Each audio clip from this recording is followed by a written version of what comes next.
Hello and welcome to the Heron Financial Podcast. My name is Kia Foster and today I will be speaking to Matt Coulson, the founder of Heron Financial. Hello.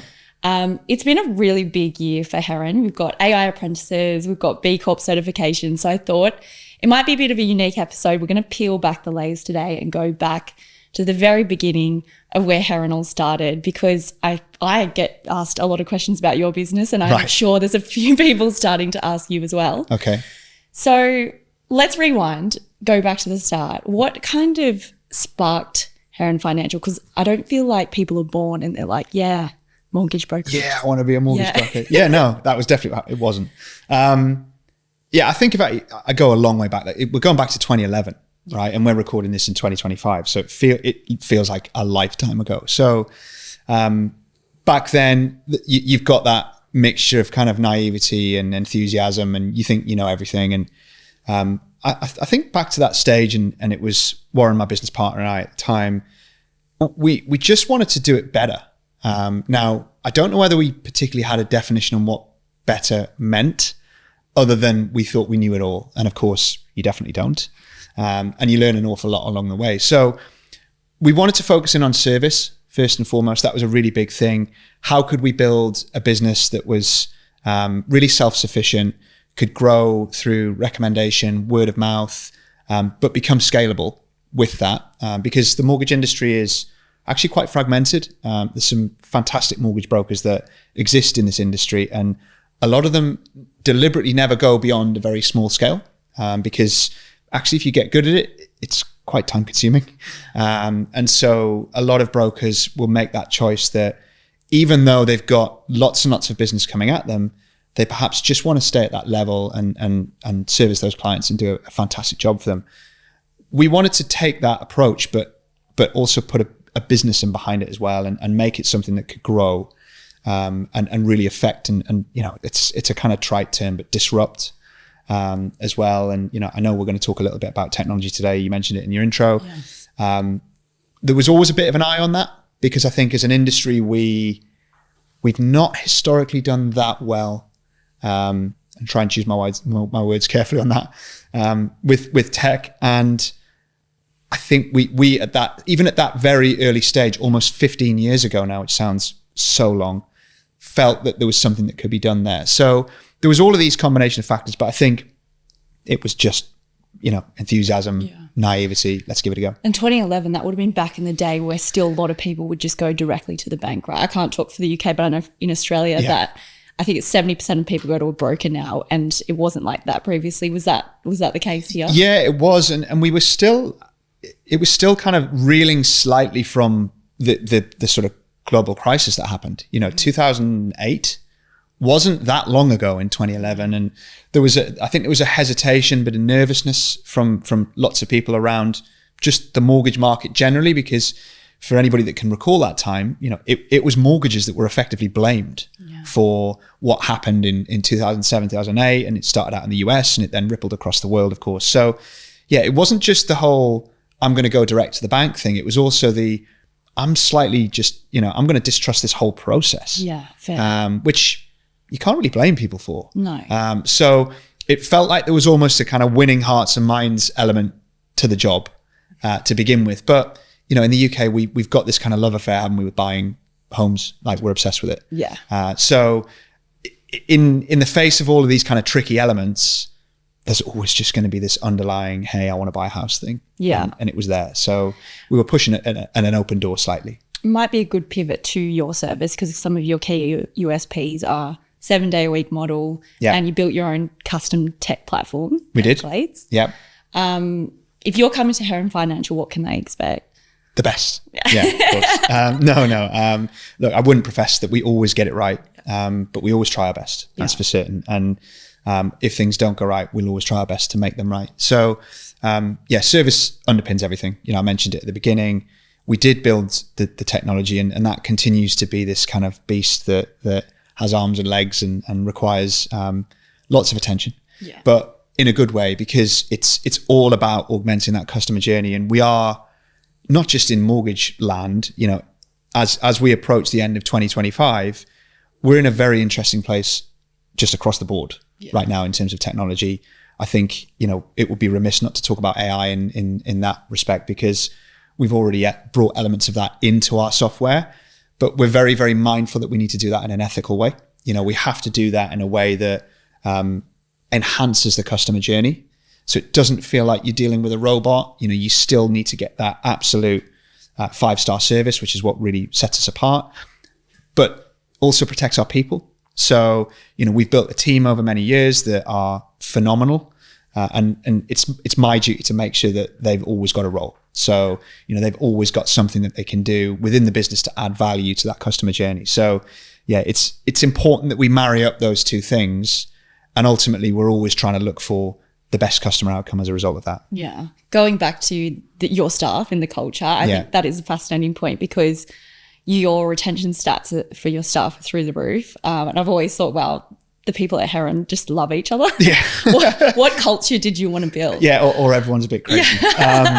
Yeah. I mean, look, we do try. Yeah. I can't take any credit for that. Yeah. That's the team. That's the result of having a bunch of people there that really work hard for each other. They absolutely do all pull in the same direction, and they're mates most of the time. And I think that's a really big thing for us, that even as we've grown, and, we have grown over the years and seen varying degrees of success, it's been really important for us that we keep that real core of all wanting to help one another out, all wanting to pull in the same direction. And generally that's aimed towards helping that client journey and making it as good as possible. So just creating that camaraderie amongst the team is really important for us. And it's something that we just continue to strive to do. It's never going to stop. Never, ever going to stop. Yeah. And do you think, so this year you had, you enrolled everyone into AI apprenticeship courses. We did.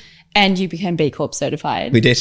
Do you think all of that has a part to play in this love for working for the business?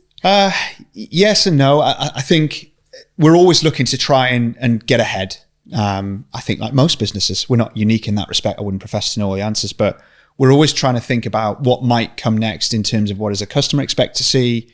What does our team expect from us as a business? People come to work not just to get paid. They also want to see personal progression, personal development. And that's why both of those things, I think, contribute really strongly to that. The B Corp certification for us was a huge thing. It was a massive labor of love in terms of preparation. It really involved us looking really deeply at all of our systems and processes. So I think people look at B Corp and think, oh, that's just kind of recycling, right? And being careful about how much you turn the heating on.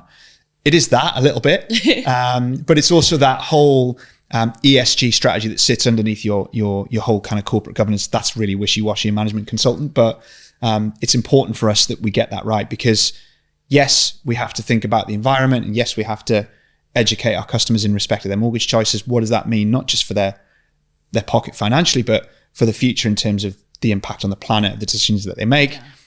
But also, coming back to your original question, understanding that the people within the business really need to be looked after as part of that process as well. Yeah. So we look at that kind of societal impact. Can we be what more can we do for our people? What more can we give them, whether it be, with our HR processes, whether it be, perks, ways to educate them, help them get better. And that sort of feeds into the AI apprenticeship stuff that we've done as well, because we wanted to, again, allow our people to go on that journey. Yeah. It's scary, right? It's really scary. If you think about AI and the impact that it may have on all of us, irrespective of what our job is. Yeah. It can be really scary, because you just think, oh my God, am I going to have a job next year? Yeah. Or the year after that? Yeah. And so for me, it's important that you make that a discussion that you have publicly with your team, and you actually educate people so that they can then take that forward, learn the skills they need to work in this new world, and hopefully, give themselves a springboard for a better career, because whether that's with us, which I really hope it is, or elsewhere, we need to give them those skills. So they all feed into each other. I know, like, AI in having it in your business is such a buzzword recently, but you have been featured in a number of news articles recently talking about your rapid adoption of that. Yeah. What is it looking like at the moment for you guys? The adoption. Yeah. It is rapid. Yeah. I think you've got to be really careful because it can be really, really easy to jump into this and start rolling out new systems and processes across your business. And that honestly can be quite dangerous. Because if your infosec isn't right, if you don't have all of the kind of controls around your data and these really delicate things that an AI is so powerful. It can kind of rip through that in seconds, actually, if you're not mindful about it. So it's rapid, but it's also controlled. And I think that's been really important for us. So we've started to pilot various things over the course of the last 18 months.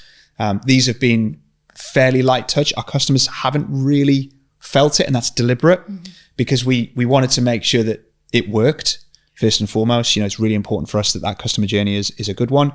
We gradually then start to roll those things out. So there are certain cohorts of customer that they do have a first contact with an AI, and the reaction is quite good, actually. For example, our remortgage journey now has shifted a little bit. So our existing clients, when they're contacted about their remortgage, an AI will do that first. And now over 30% of their remortgage appointments are booked in by the AI at first attempt. So that is fascinating. Yeah. Because I know, like for me personally, I'm 31, and if it's the biggest financial decision I'm making in my life, I don't want to feel like I'm being talked to by AI. But I know the younger generation would almost prefer that because it's quicker. Yeah, it's easier, right? It's just kind of needs must. We do see, 31's not old, but we do see, otherwise I feel ancient, a bit of a generational shift there. And we're upfront about it. If an AI is going to contact a customer, then the AI will let the customer know that it is an AI. Yeah. And some people at that stage would prefer to speak to a person. And of course we facilitate that. I think where it works quite well is out of hours. You mentioned we're a 7-day-a-week operation. We're not a 24-hour operation.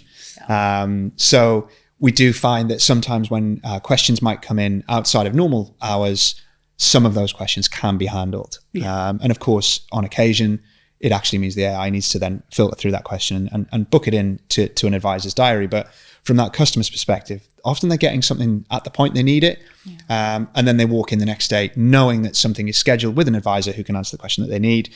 The advisor walks into a whole transcript of a discussion, so they're really well prepared. So I think, that's just an example. There's lots of other things that we've done internally that don't necessarily touch the customer side.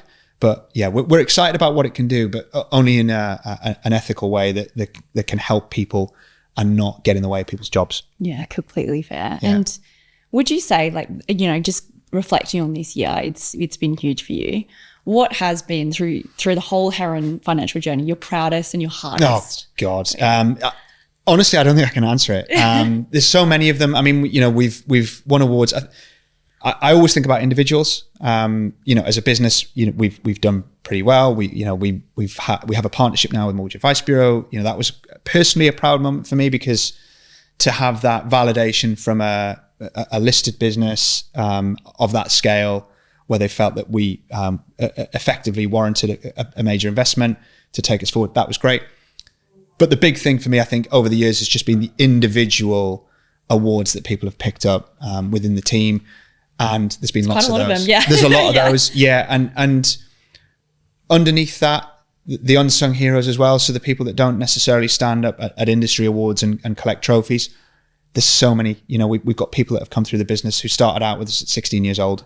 I know, and are now still here and are doing amazing things. We've had other people join the business at a bit older than that, but have been with us 13, 14 years. And to see the personal progression of lots of people within the team, for me, that's the big thing. I get quite excited about how can you help that person realize their potential, because it's not me doing it. It's the organization as a whole doing it, and that's that big support network that you mentioned before as well. Hardest,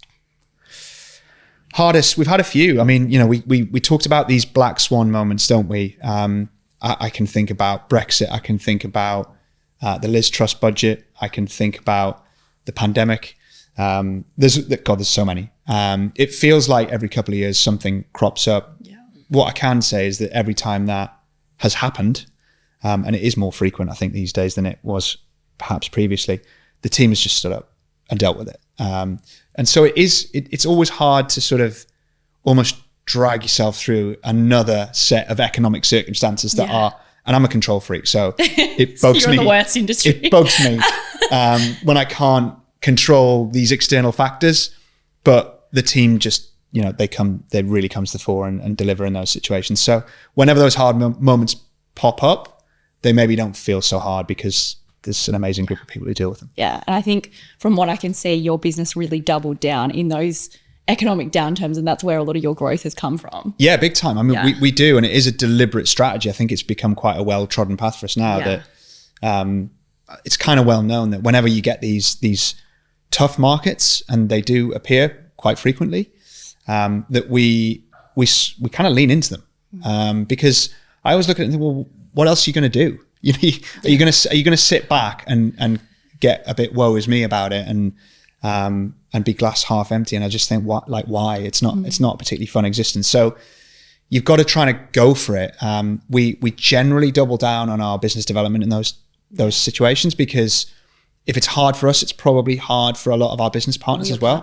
So as a business that works with a lot of professional third parties like estate agents, house builders, other financial services professionals, we know if it's hitting us, it's also going to hit them probably. So how can we reach out and offer them our assistance? And generally what we found is that does get remembered.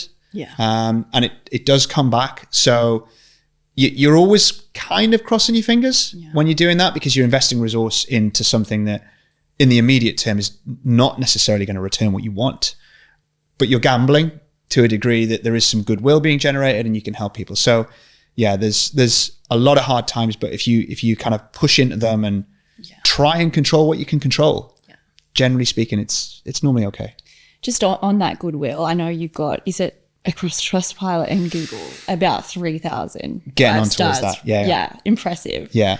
How does that stack up to everyone else? Pretty good, I think. Yeah.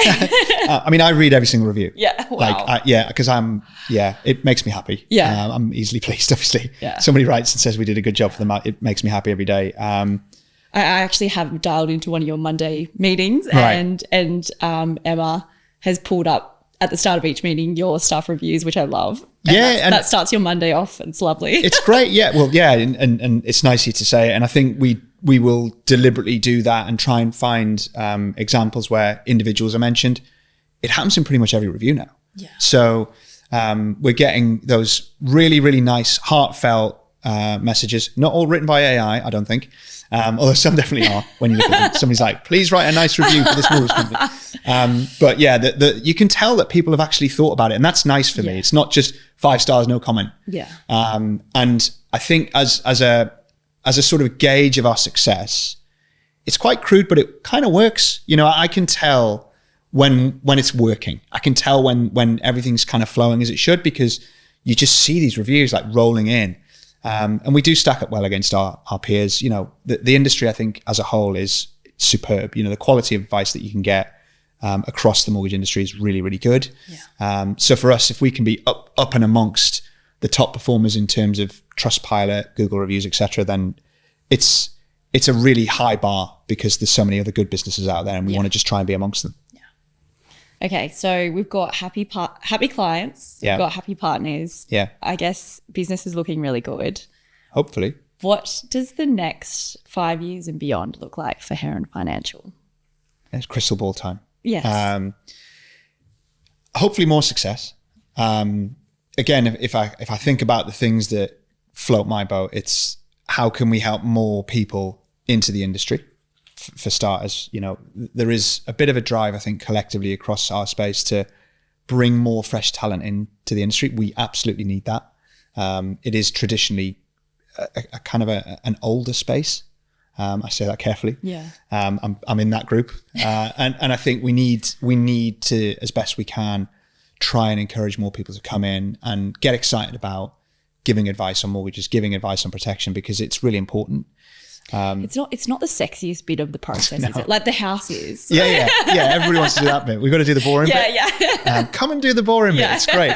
But I think what we found is that actually once you bring people in, they do enjoy it. Amazingly. Yeah. So things like the various apprenticeship schemes that have existed for many years now, we've been massive advocates of that, because it's such a good way to bring somebody in and let them learn, let them learn on the job in an environment that's fast paced, that's going to force them really out of their comfort zone. And so they improve so much. So for the first thing is I want to see more of that. I want us to continue building on what we've done there. And we've got amazing foundations, and more people coming into the industry to grow the team. And I think just scaling what we can do. So, we talked a lot about the technology side of things. Now, clearly, we want to be at the front of that, obviously. I think you have to be, because for me, it's about what does the customer expect? So it's all well and good when we think about, well, I don't want to do that. I don't want to work in that way because I've always done it in this way. But what does your customer want? Yeah. And that's the conversation that we're having a lot with our peers as well, is how do we push this into a space where we can continue to have advice at the center of everything, but you're maybe using the technology to deliver that experience in a way that's more slick. So it's elevating that technology integration, allowing people to work alongside the technology instead of being replaced by the technology, and bring more people in. I think if we do both of those things, it's sort of hard to see how we can't be successful. Obviously, who knows what curveballs the world will throw at us. I've given up trying to predict those. Yeah, that's just what it is. But we just want to keep growing, keep improving, and hopefully deliver an even better service for our customers for many, many years to come. That's amazing. If anyone's been interested in what you had to say today and wants to know a little bit more, how can they find you? Everywhere. Yeah, all the socials, LinkedIn, Instagram, Facebook, TikTok, website, you name it. If you just search Heron Financial, you'll probably find us. Get in touch with us. We'd love to help. Awesome. Thanks, Matt. Thank you very much.